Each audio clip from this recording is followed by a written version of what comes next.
ഈ വീഡിയോയിൽ പറയാൻ പോകുന്നത് സുപ്രീം കോടതി വേഴ്സസ് ദൂദ്നാഥ് പ്രസാദ് കേസിൽ സുപ്രീം കോടതി പറഞ്ഞത് പറന്നു നടക്കുന്നവരും വന്നു പോകുന്നവരുമൊന്നും വോട്ടിന് അർഹതയില്ലാത്തവരാണ് എന്നാണ്. തെരഞ്ഞെടുപ്പ് കമ്മീഷനും മൻമോഹൻ സിംഗും തമ്മിൽ 1999 നടന്ന കേസിൽ ഗുവാഹത്തി ഹൈക്കോടതി ഇക്കാര്യത്തിൽ വ്യക്തത വരുത്തുകയും ചെയ്തു. സുരേഷ് ഗോപിയുടെ ജയം, പൂരം കലക്കലും വ്യാജ വോട്ടും ആസൂത്രിതമോ? ഇക്കാര്യങ്ങളൊക്കെയാണ് ഈ വീഡിയോയിൽ പ്രതിപാദിക്കുന്നത്. അപ്പോൾ കാര്യങ്ങൾ എത്തി നിൽക്കുന്നത് അത്ര നിസ്സാരമായി കാണാവുന്ന സ്ഥിതിവിശേഷത്തിലേക്കല്ല. തൃശൂർ ഞാനിങ്ങെടുക്കുക എന്ന് സുരേഷ് ഗോപി പറഞ്ഞപ്പോൾ അതിങ്ങനെ ഒരു വോട്ടുകൊള്ള നടത്തിക്കൊണ്ടാകുമെന്ന് ആരും ഓർത്തു കാണില്ല. ഇതുവരെ പുറത്തു വന്ന സംഭവങ്ങൾ എല്ലാവരും അറിഞ്ഞതാണ്. കള്ളവോട്ട് ചേർക്കലും ഇരട്ട വോട്ട് ചേർക്കലും മാത്രമല്ല, തൃശൂരുകാരുടെ സ്വകാര്യ അഹങ്കാരമായ തൃശൂർ പൂരത്തിൽ പോലും നഞ്ചു കലക്കിയാണ് തൃശൂർ എടുത്തുകൊണ്ടുപോയത് എന്ന് മനസ്സിലാക്കുമ്പോഴാണ് അധികാരത്തിന് വേണ്ടി എന്തും ചെയ്യുന്ന ഈ കൂട്ടത്തിന്റെ മാനസികാവസ്ഥ നമ്മളെ ഞെട്ടിക്കുന്നത്. കള്ളവോട്ട് ചേർത്തും പൂരം കലക്കിയും തീർത്തും നിറംകെട്ട വിജയമാണ് സുരേഷ് ഗോപി തൃശൂരിൽ നേടിയത് എന്ന് വ്യക്തമാണ് എന്നാണ് CPM-ഉം കോൺഗ്രസും ആരോപിക്കുന്നത്. തികച്ചും ആസൂത്രിതമായാണ് തൃശൂരിലെ കള്ളവോട്ട് ചേർക്കൽ നടന്നത് എന്ന കാര്യം വ്യക്തമാണ്. ഇതിനായി ഉന്നതാധികാരികൾ ഒത്തുകളിച്ചു എന്ന സൂചനകളിലേക്കാണ് നിലവിലെ നിഗമനങ്ങൾ എത്തിക്കുന്നത്. BJPക്ക് എന്നും ബാലികേറാമലയായ കേരളത്തിൽ ഒരു സീറ്റെങ്കിലും സമ്മാനിക്കുക എന്ന ലക്ഷ്യത്തിനായി തെരഞ്ഞെടുപ്പ് ഓഫീസറും വരണാധികാരിയും അടക്കമുള്ള ഉന്നതർ ഒത്തുകളിച്ചാണ് വ്യാപകമായി കള്ളവോട്ടുകൾ ചേർക്കപ്പെട്ടത്. തെരഞ്ഞെടുപ്പ് തോൽവിയെയും വ്യാജ വോട്ടുകളെയും സംബന്ധിച്ച് LDF-ഉം UDF-ഉം നടത്തിയ അന്വേഷണത്തിൽ BLO-മാരെ നോക്കുകുത്തികളാക്കി വ്യാജ വോട്ട് ചേർക്കാൻ വരണാധികാരിയും ജില്ലാ തെരഞ്ഞെടുപ്പ് ഓഫീസറും ഇടപെട്ടു എന്ന യാഥാർത്ഥ്യം പുറത്തു വരികയാണ്. അന്തിമഘട്ടത്തിലെ പേര് ചേർക്കലുകളിൽ തുടക്കം മുതൽ ബൂത്ത് ലെവൽ ഓഫീസർമാർ സംശയം പറഞ്ഞുവെങ്കിലും അതൊന്നും ചെവിക്കൊള്ളാൻ ഉന്നതാധികാരികൾ തയ്യാറായിരുന്നില്ല. അവസാന ഘട്ടത്തിൽ പേര് ചേർത്ത പലരും തൃശൂരിൽ സ്ഥിര താമസക്കാരല്ല എന്ന് BLO-മാർ കണ്ടെത്തിയിരുന്നുവെങ്കിലും ജില്ലാ തെരഞ്ഞെടുപ്പ് ഓഫീസർ ഇതൊന്നും കേൾക്കാത്ത മട്ടിൽ അവഗണിച്ചു വിടുകയായിരുന്നു. താമസക്കാരല്ലാത്തവരുടെ പേര് ചേർക്കാനാകില്ല എന്ന് നിലപാടെടുത്ത വനിതാ BLO-യെ അപ്പോൾ തന്നെ മാറ്റി നിർത്തുന്ന സ്ഥിതി വരെ ഉണ്ടായിട്ടുണ്ട്. അപേക്ഷിച്ചവരെ എല്ലാവരെയും പട്ടികയിൽ ഉൾപ്പെടുത്താൻ BLO-മാർക്ക് ഉന്നതാധികാരികൾ കർശന നിർദ്ദേശവും നൽകി. ഇതൊക്കെ എങ്ങനെയാണ് അത്ര നിഷ്കളങ്കമായി കാണാനാകുക? ഈ വിവരമെല്ലാം തെരഞ്ഞെടുപ്പിന് മുൻപേ തന്നെ സൂചന കിട്ടിയ UDF-ഉം LDF-ഉം വരണാധികാരിക്ക് പരാതി നൽകിയിട്ട് എന്തെങ്കിലും ഫലമുണ്ടായോ? അതുമില്ല. അടുത്തടുത്ത ദിവസങ്ങളിലാണ് TN പ്രതാപനും KP രാജേന്ദ്രനും അഡ്വക്കേറ്റ് KB സുമേഷുമൊക്കെ ജില്ലാ വരണാധികാരിക്ക് പരാതി നൽകിയത്. കൃത്യമായ തെളിവടക്കം നൽകിയ പരാതി വരണാധികാരി കുഴിച്ചു മൂടുകയാണ് ഉണ്ടായത്. ഇനി തൃശൂരുകാരുടെ സ്വകാര്യ അഹങ്കാരമായ പൂരം കലക്കിയത്, നാളിതുവരെ കേട്ടുകേൾവി പോലുമില്ലാത്ത സംഗതിയാണ് ഇത്. ഇന്നോളം ഇല്ലാത്ത രീതിയിലുള്ള നിയന്ത്രണങ്ങൾ തെരഞ്ഞെടുപ്പിന് തൊട്ടുമുന്നേ പൂരത്തിന് ഏർപ്പെടുത്തിയത് എന്തിനാണ് എന്ന സംശയം അന്ന് തന്നെ ഉണ്ടായിരുന്നതാണ്. അത് ശരിവെക്കുന്ന രീതിയിലുള്ള സംഭവങ്ങളായിരുന്നു പൂരത്തിന് തലേ ദിവസം നടന്നത്. പൂരം അലങ്കോലപ്പെടുന്നു. അവിടേക്ക് മാസ് ഹീറോയായി സുരേഷ് ഗോപി തന്നെ നേരിട്ടെത്തുന്നു. അതും സ്ഥലത്ത് ആദ്യം എത്തുന്നത് സുരേഷ് ഗോപിയാണ് എന്ന് ഓർക്കണം, ഒരു ആംബുലൻസിൽ.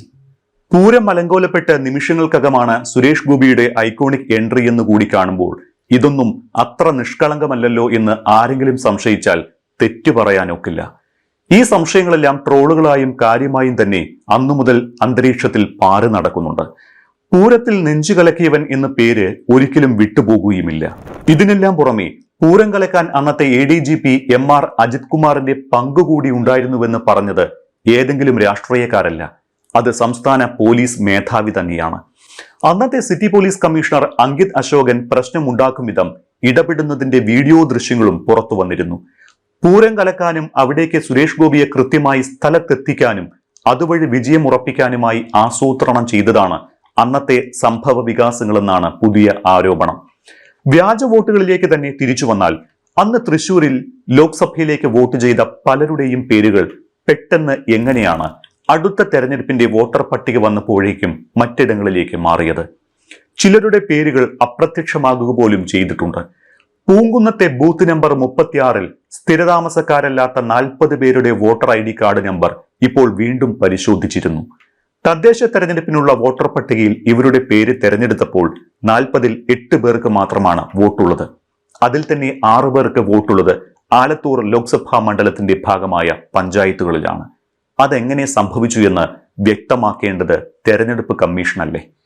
ഒരാൾക്ക് പാലക്കാട് ജില്ലയിലാണെങ്കിൽ മറ്റൊരാൾക്ക് മാത്രമാണ് തൃശൂർ കോർപ്പറേഷൻ പരിധിയിൽ വോട്ടുള്ളത്. ബാക്കി 32 പേർ ആരാണെന്ന് പോലും ഒരു പിടിയുമില്ല. ഇനി അന്നത്തെ ഇടത് സ്ഥാനാർത്ഥിയായിരുന്ന സുനിൽകുമാർ പറഞ്ഞ BJP ജില്ലാ ഓഫീസ് വിലാസത്തിലെ 10 പേരുടെ സ്ഥിതി എന്താണെന്നറിയാമോ? അതിൽ 8 പേർക്കും തദ്ദേശ തെരഞ്ഞെടുപ്പിൽ കേരളത്തിൽ എവിടെയും വോട്ടില്ല. ഇനി വല്ല ഇതര സംസ്ഥാന തൊഴിലാളികളെയും ഇറക്കിയതാണോ എന്തോ?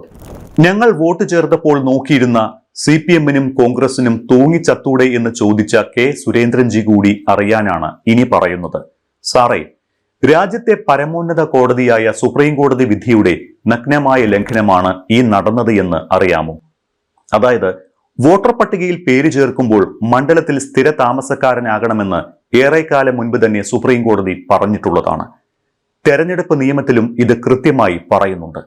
വിശദമായി പറഞ്ഞാൽ സുപ്രീം കോടതി വേഴ്സസ് ദൂദ്നാഥ് പ്രസാദ് കേസിലാണ് സുപ്രീം കോടതി പറഞ്ഞത് പറന്നു നടക്കുന്നവരും വന്നു പോകുന്നവരും ഒന്നും വോട്ടിന് അർഹതയില്ലാത്തവരാണ് എന്ന്.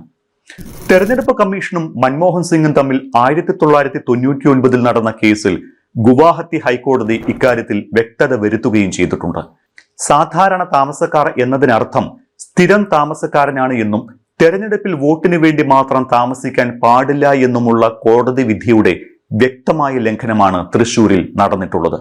ഞെട്ടിക്കുന്ന ഈ വിവരങ്ങൾക്ക് പിന്നാലെ കേന്ദ്രമന്ത്രി സുരേഷ് ഗോപിക്കും BJPക്കുമെതിരെ പ്രതിഷേധം കടുപ്പിക്കാൻ ഒരുങ്ങിയിരിക്കുകയാണ് LDF. വോട്ടർ പട്ടിക ക്രമക്കേടിൽ BJPയുടെ ജനാധിപത്യ വിരുദ്ധ മുഖം തൃശൂർ ജനതയ്ക്ക് മുന്നിൽ പ്രകടമായി എന്നും സുരേഷ് ഗോപിയുടെ മൗനം പ്രതിഷേധാർഹമാണ് എന്നുമാണ് LDFന്റെ വിലയിരുത്തൽ. എന്തായാലും തൃശൂർ ഒരു സൂചനയാണ്. നേരായ വഴിക്ക് കേരളത്തിൽ ഒരിക്കലും അധികാര സ്ഥാനങ്ങളിൽ എത്താൻ കഴിയില്ല എന്ന് മനസ്സിലാക്കിയ BJP അധികാരത്തിന്റെ അപ്പക്കഷ്ണത്തിനു വേണ്ടി എന്തും ചെയ്യും. ഒറ്റവാക്യത്തിൽ പറഞ്ഞാൽ അന്തം വിട്ട BJP എന്തും ചെയ്യും. എന്നാലും ഇത്രയൊക്കെ ഇന്നാട്ടിൽ സംഭവിച്ചിട്ടും സുരേഷ് ഗോപി വാ തുറക്കാത്തത് എന്തുകൊണ്ടായിരിക്കും? പണ്ടൊന്നും സുരേഷ് ഗോപി ഇങ്ങനെയായിരുന്നില്ലല്ലോ. നല്ല മാസ് ഡയലോഗൊക്കെയായി ഈ ക്രമക്കേടുകൾക്കെതിരെ ഉറഞ്ഞു തുള്ളേണ്ട ആളല്ലേ സുരേഷ് ഗോപി? ഒരുപക്ഷെ ചെമ്പിൽ പൊതിഞ്ഞ സ്വർണം ഇളകി ചെമ്പ് പുറത്തായപ്പോ സുരേഷ് ഗോപിയുടെ വായടഞ്ഞു പോയതാകും.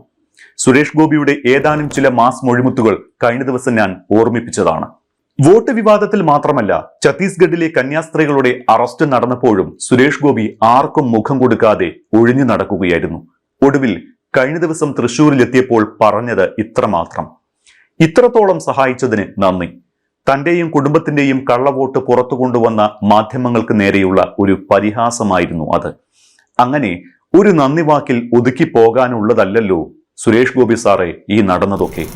മറ്റു വിഷയങ്ങളിലൊക്കെ സിനിമാ സ്റ്റൈലിൽ മാസ് ഡയലോഗൊക്കെ അടിക്കുന്ന ആളല്ലേ. ജനാധിപത്യത്തെ തൂക്കിക്കൊല്ലുന്ന ഈ കള്ളവോട്ടിലും കൂടി അത്തരം ഡയലോഗൊക്കെ ഒന്ന് പോരട്ടെ. ഇങ്ങനെ മൗനം ഭജിച്ചിരുന്നാൽ എങ്ങനെ ശരിയാകും?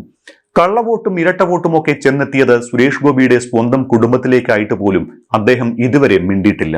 സാധാരണഗതിയിൽ മറ്റു വിഷയങ്ങളിലാണെങ്കിൽ ആക്രോശിക്കുന്ന ഭരത് ചന്ദ്രനാകുന്ന സുരേഷ് ഗോപി ഇപ്പോൾ കളിയാട്ടത്തിലെ കണ്ണൻ പെരുമലയനാകുകയാണ്. അണികളിൽ ആവേശം നിറയ്ക്കാൻ പോലും സുരേഷ് ഗോപിക്ക് കഴിയുന്നില്ല. ഇതൊന്നുമല്ല തൃശൂറുകാർ അവരുടെ MP-യിൽ നിന്ന് പ്രതീക്ഷിക്കുന്നത്. തെരഞ്ഞെടുപ്പിന് മുൻപുള്ള മാസ് ഡയലോഗുകളും ന്യൂനപക്ഷ സ്നേഹ ഗിമ്മിക്കുകളുമൊക്കെ ഒരു പരിധിവരെ സുരേഷ് ഗോപിക്ക് തൃശൂരിൽ വോട്ടായിട്ടുണ്ട്. അങ്ങനെ മാസായി കളം നിറഞ്ഞു നിന്ന സുരേഷ് ഗോപിയാണ് സ്വന്തം പേരിലേക്ക് ഒരു ആരോപണം വന്നപ്പോൾ ഇങ്ങനെ ഉൾവലിഞ്ഞു നിൽക്കുന്നത്.